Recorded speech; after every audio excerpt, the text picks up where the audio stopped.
Are you struggling to recover after jiu-jitsu? Are you always waking up sore and not sure how to fix it?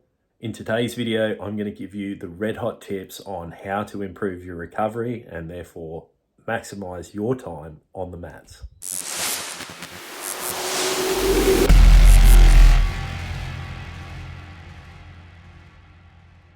Hi, I'm Danny from Boss Strength and Nutrition, and first and foremost, we're going to start out with the big daddy of them all. Might seem like a strange place to start, but if you caught my blog or my YouTube video from last week, you'll know that sleep pretty much trumps it all. If you are not getting good quality sleep, you are pretty much pissing into the wind, as I very politely put it in that previous video. If you want more details on how to maximize your sleep, check out that video on my channel or go to my blog at bossstrength.com.au. But essentially speaking, sleep is what helps us recover, helps us maintain our mental health, regulate our appetite, so therefore our cravings to eat shitty food, as well as a host of other things.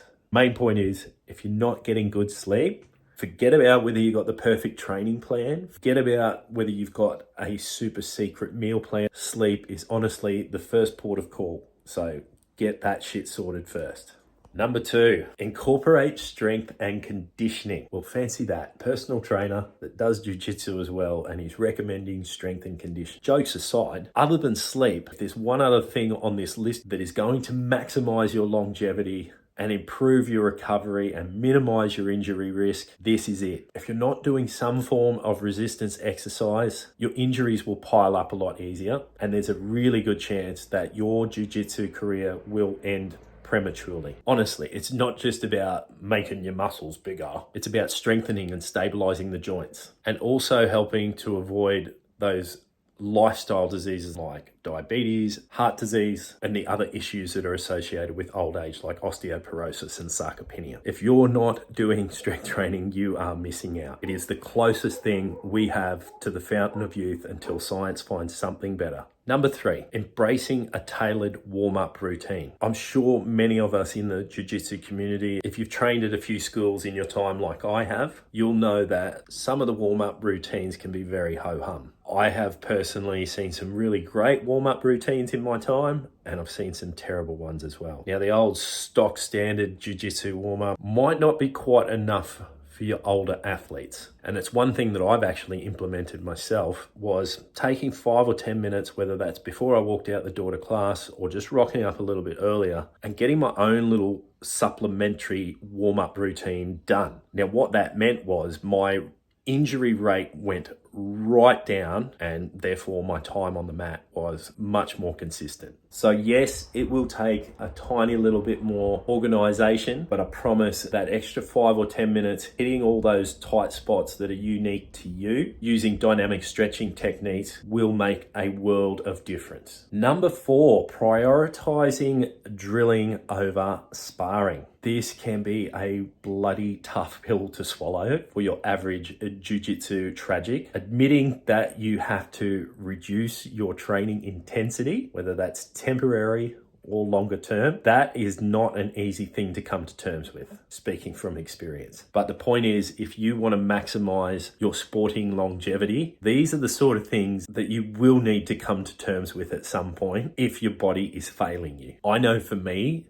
the thought of if my lower back ever got to the point where it was making me reconsider my jiu-jitsu career, I would be absolutely devastated at the prospect of having to end it prematurely. One of the things I tried to implement before that though, before I actually got to that point where I pulled the pin altogether, would be emphasizing the technical drilling and also some lower intensity positional sparring. Now, look, you can do other things like just be choosy with who you roll with, knowing the guys in the gym that won't give the old fella a hard time. But if you're embracing the technical drilling, not only is this minimizing the wear and tear on your body, it's improving your technical skills over time as well. Number 5, optimizing your nutrition and hydration. Yeah, look, it might seem like a bit of a no-brainer, but it's usually one of the things that gets overlooked the most, to be honest. So many people out there think that if they're training hard, well, they can somehow out-train a bad diet. That's never the case. Particularly as you get older, it becomes more important to make sure that your food and your hydration are on point. You want to focus on a diet rich in lean protein, whole foods, so lots of fruit and veggies, and some good fats, omega-3s in particular, to help with that recovery. And don't overlook the replacement of electrolytes. You can get pretty sweaty at times, so it's really easy to deplete those electrolyte levels. So important to replace those, as well as just in general, be hydrated.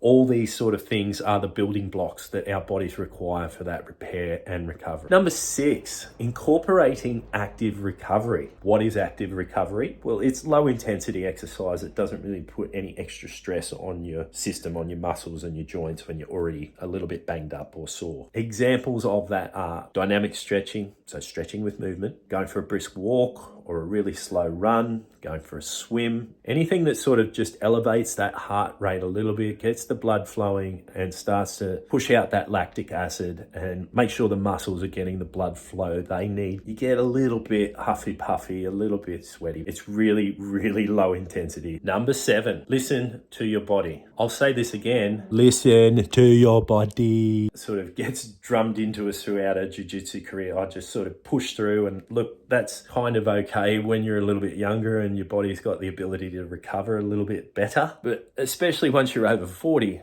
just pushing through, your ability to do that is diminishing by the day. And the more you try to push that as you get older, the more you are asking for trouble. Be mindful of your body's signals. Look, I know budget can always be a consideration for some people, but honestly, a good tune-up session or injury rehab session with a quality allied health professional, and by that I mean like a physio, chiro, osteo, whatever your jam is, they can be worth their weight in gold. You've got one body, look after it, and don't let that niggling little injury turn into something worse. And make sure that this isn't something that you've then got to deal with for the rest of your life because you didn't take care of it when you had the opportunity. Even simple things like rest days or modifying the intensity of your workout can also be effective tools, but it ultimately just comes down to not ignoring what your body is telling you. So that's it, really.